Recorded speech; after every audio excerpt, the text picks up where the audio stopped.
Kisah seorang gadis yang menikam kekasihnya karena dikhianati. Maria Marbella adalah seorang wanita Amerika kelahiran Italia. Pada saat itu, ia dikenal sebagai Maria Berberi. Ia adalah wanita kedua yang dijatuhi hukuman mati di kursi listrik. Ia dihukum karena membunuh kekasihnya pada tahun 1895. Namun keputusan tersebut dibatalkan pada tahun 1896 dan dia dibebaskan. Sebelum lanjut, silahkan tekan subscribe, like, dan komen ya, supaya channel ini bisa berkembang dan bisa menceritakan kisah tokoh sejarah terkenal lainnya. Dan nyalakan tombol notifikasinya, agar kalian tidak ketinggalan video terbaru dari channel ini. Maria Barbella lahir pada tanggal 24 Oktober 1868.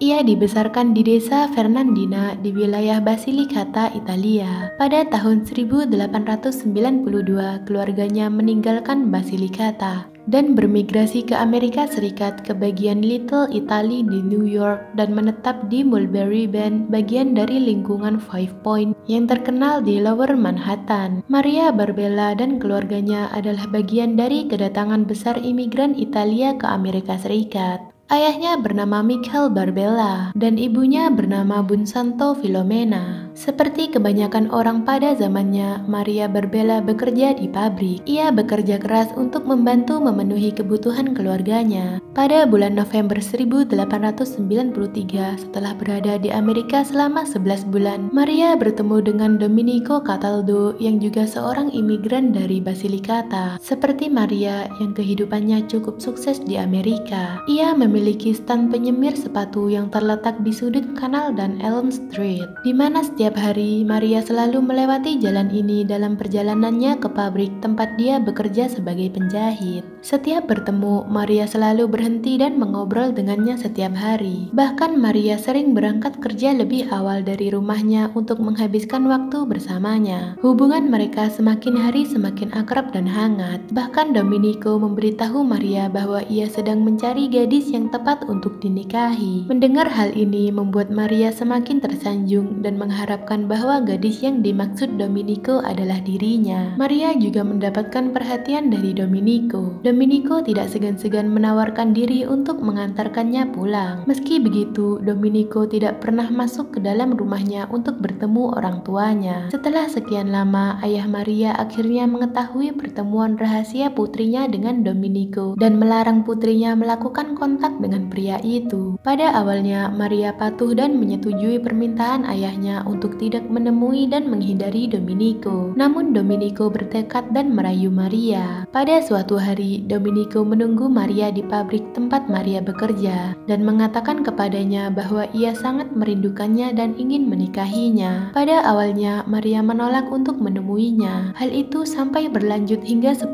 hari di mana Domenico dengan giginya menunggu Maria pulang dari pabrik tempatnya bekerja dan menawarkan diri untuk mengantarkannya pulang. Berkat kegigihan Domenico, akhirnya hati Maria luluh juga. Dan pada pertengahan bulan Maret tahun 1895, Maria mengizinkan Domenico mengantarkannya pulang setiap malam seperti sebelumnya. Hubungan mereka mulai hangat kembali tanpa sepengetahuan ayah Maria. Pada suatu hari, Domenico membujuk Maria untuk pergi bersamanya ke rumah kosnya. Maria pun setuju. Di rumah kos, Domenico membuat Maria mabuk dan memanfaatkan kondisi tersebut dengan menyerangnya secara seksual. Maria memiliki moral yang sangat kuat tentang keintiman dan pernikahan. Setelah sadar bahwa ia telah dilecehkan oleh Domenico, itu membuatnya marah dan mengatakan bahwa mereka harus menikah untuk memperbaiki semuanya. Domenico berusaha meyakinkan Maria dengan menunjukkan buku tabungan dengan deposit $400 dan berjanji akan menikahinya. Namun dia terus menundanya dan terus berjanji kepada Maria bahwa ia akan menikahinya. Tapi janjinya sudah lewat selama beberapa bulan. Maria terus mendatangi Domenico ke rumah kosnya dengan harapan bahwa ia akan setuju untuk menikahinya. Ketika Domenico sudah muak karena selalu dikejar Maria, akhirnya ia berkata kepada Maria bahwa selama ini dia sedang memainkan sandiwara terhadap hubungan mereka, dan dia juga memberitahu bahwa hubungan itu telah berakhir dan bahwa dia berencana untuk untuk kembali ke Italia sehingga dia tidak akan bisa menikahinya. Domenico sebenarnya sudah menikah, istri dan anak-anaknya sedang menunggunya di Italia. Mendengar hal ini, Maria Barbella menjadi marah karena hatinya hancur. Dia tidak pernah merasa dicintai dan tahu bahwa seseorang membuatnya merasa dicintai. Dan dia sadar bahwa selama ini ia hanya dimanfaatkan oleh Domenico. Harga dirinya benar-benar hancur. Maria Barbella yang baru berada di Amerika Serikat selama 1 tahun dan berbicara sedikit bahasa Inggris tidak tahu kepada siapa dia harus mengadukan perbuatan Domenico. Apalagi bahasa Inggrisnya masih terpatah-patah. Karena tidak tahan, Maria akhirnya memberitahu ibunya tentang situasinya. Setelah mendengar pengaduan anaknya, Maria dan ibunya mendatangi Domenico di sebuah bar tempat ia bermain kartu. Ibunya menuntut Domenico agar dia menikahi Maria. Domenico mengatakan bahwa ia mungkin bisa dibujuk untuk menikahi Maria jika keluarga Maria membayarnya sekitar $200.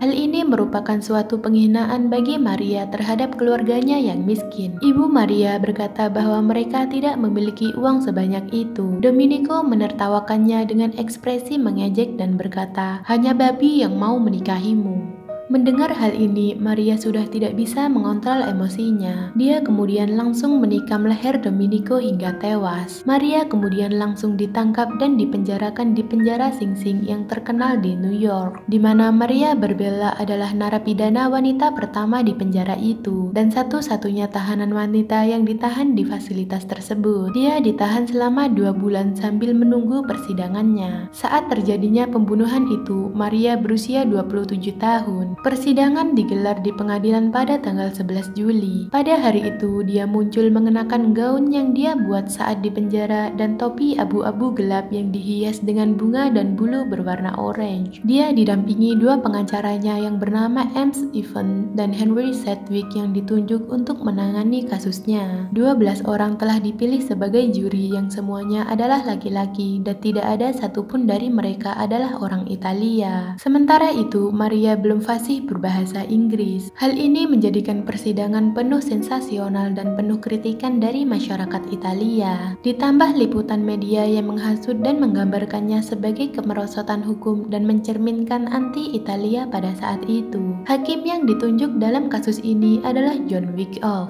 Dalam persidangan, Maria mengakui segalanya. Dia juga menceritakan bagaimana dia menggorok leher Domenico saat di bar dan mengejarnya sampai keluar hingga Domenico tewas. Pembelaan yang diragukan oleh pengacara Maria adalah bahwa Domenico melakukan praktek merayu wanita dengan janji palsu dan bahwa Maria adalah salah satu korbannya. Domenico digambarkan sebagai seorang penjudi yang tidak bermoral dan seorang hidung belang yang hanya memanfaatkan kelemahan wanita untuk memenuhi hasrat seksualnya. Karena penghinaan dan pengkhianatan yang dilakukan oleh Domenico terhadap Maria membuat publik banyak yang bersimpati kepada Maria. Bahkan hakim juga berbelas kasih padanya karena dia merasa dia memang seharusnya bertindak seperti itu. Dia mengatakan ini karena tahu Maria diintimidasi oleh Domenico dan tidak tahu bagaimana mengatasi situasinya. Namun dia merasa bahwa juri harus membuat keputusan berdasarkan pedoman keadilan yang bertentangan dengan belas kasihan. Dia berkata sebagai berikut, "Putusan Anda harus menjadi contoh keadilan. Seorang juri tidak boleh menyibukkan diri dengan belas kasihan. Hukum tidak membedakan antara jenis kelamin. Kerapuhan jenis kelamin perempuan kadang-kadang terlibat untuk memaafkan kejahatan keji. Kami tidak akan membenarkan tindakan seorang wanita yang secara terang-terangan membunuh seorang pria semata-mata karena pria ini telah melamar untuk menikahinya tetapi kemudian berubah pikiran. Berdasarkan pengakuan para saksi dan terdakwa setelah ditambah bukti-bukti yang kuat dalam waktu kurang dari 45 menit, juri memutuskan vonis bersalah atas pembunuhan tingkat pertama. Pada tanggal 18 Juli 1895, hakim menjatuhkan hukuman mati kepada Maria dengan dieksekusi menggunakan kursi listrik. Dia dikirim ke penjara Sing Sing di mana dia akan menjadi wanita pertama yang dieksekusi dengan kursi listrik. Banyak yang mengeluh kepada gubernur tentang bagaimana situasi itu ditangani, tetapi sepertinya tidak tidak ada yang bisa dilakukan. Kasus ini menimbulkan kontroversi karena warga Italia merasa vonis tersebut tidak adil karena tidak ada juri dari Italia. Setelah keputusan sidang, Maria dipindahkan ke penjara Sing Sing sebagai terpidana wanita mati pertama. Kasusnya dibicarakan secara nasional di Amerika dan di Italia. Banyak orang berpendapat bahwa dia harus hidup. Ratusan surat dikirim ke Gubernur New York dan mengkritik negara bagian atas hukuman matinya. Dukungan publik terhadap Maria terus mengalir, tetapi hakim tetap berpendapat bahwa hukum harus ditegakkan. Seorang aristokrat dan aktivis Italia kelahiran Amerika, Horace Leckham, menunjukkan kampanye pertama di negara itu menentang hukuman mati dan membantu Maria untuk mendapatkan pengadilan banding. Dan pada tanggal 16 April 1896,